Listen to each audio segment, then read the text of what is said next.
Көкөністердің арасында қызылша түсімен ерекшеленетін кәдімгі қызылшаның емдік қасиеті орасында деседі. Тіпті оның кереметтілігі жайында Гиппократтың өзі де айтып кеткен. Қызылша жемісін шеке де пісіріп те жеуге болады. Ал шырыны бір емес, бірнеше дертке дауа. Мұны дәрігерлер де, бүгінгі ғалымдар да жоққа шығара алмайды. Сонымен қызылша шырыны нақты қандай ауруға шипа болатынын бөлісетін боламын. Әуелі бізге бір алма, бір қызылша, сосын сәбіз керек болады. Бәрі шекедей болу керек. Алманы есе осылай видеода көрсетілгенде турайсыздар. Құрметті оқырман, менің каналыма қош келдіңіздер. Бүгін сіздерге қызылша шырынының пайдасы туралы ақпарат айтатын боламын. Оның үшін видеоны соңына дейін көріп, маған комментарийға қолдау білдіре кетсеңіздер. Әуелі осылай бәрін турап аламыз. 4 бұрышты турап аламыз. Блендер болса блендермен бәрін жақсылап істейтін боламыз. Алманы турап аламыз. Қабығын ашып, осылай турап аласыздар. Өте дәмді, балдарыңызға да берсе болады. Қызылша шырын пайдасы туралы мен сіздерге кішкене ақпарат бере кетейін, және қан азықты кезінде ең керемет ем болатын қызылша шырын екенін ұмытпаңыз. Қанды көбейтеді.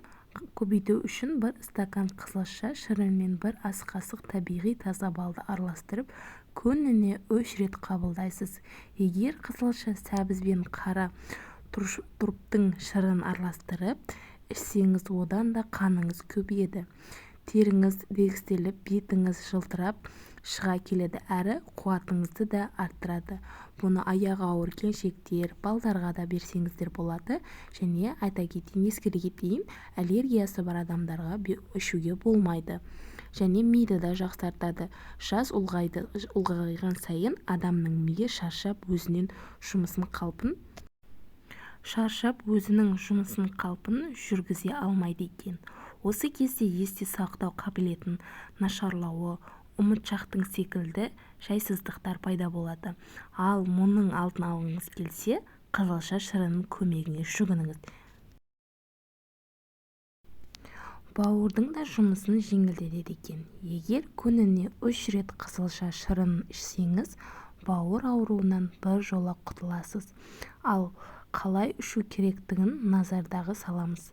Ем үшін күніне 1-3 стакан қызылша шырын ішіңіз. Оған қосқан 100 грамм шеке қызылшаның үкіштен өткізіп жиі ішесіз. Қазір мен сіздерге қызылша шырынын дайындап көрсетіп жатырмын, және пайдалы да ақпарат беріп жатырмын. Қызылшаның құрамында бетаин затты бауырдың жұмысын жеңілдетеді. Сонымен қатар өт жолдарын, асқазан ауруларын және сары ауруға керемет ем болады.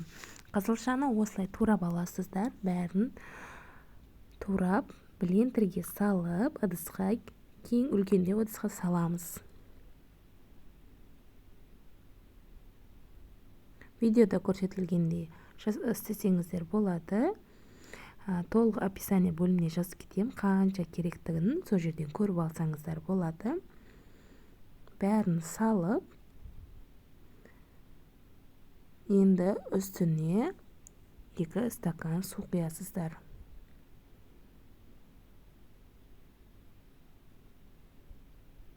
Видео ұнаған болса, комментарийға жазып, және қолдау білдіре кетіңіздер. Маған қолдауларыңыз өте маңызды. Осылай бәрін турап алдық, енді үстіне су құямыз. Мен 2 стакан су құйдым.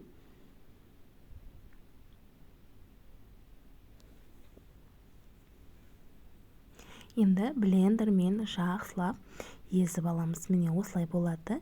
Енді бізге бұл қою болғандықтан осылай ыдысқа өткіштен өткізіп аламыз. Сеткадан өткізіп аласыздар. Сонда шырыны қалады.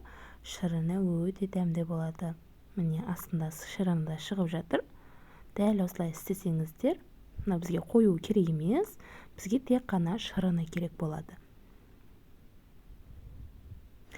Аш қарынға, балдарыңызға берсеңіздер болады. Ішіне сосын шырына бал салып берсеңіздер өте күшті дәмді болады. Бал салмасаңыздар да өте дәмді, ерекше. Осылай бәрін істеп өткізіп аласыздар. Сеткадан өткізіп, шамалы қысып осылай істейсіздер. Видео ұнаған болса, каналға тіркеліп лайк басуды ұмытпаңыздар және достарыңызбен бөлісе кетіңіздер.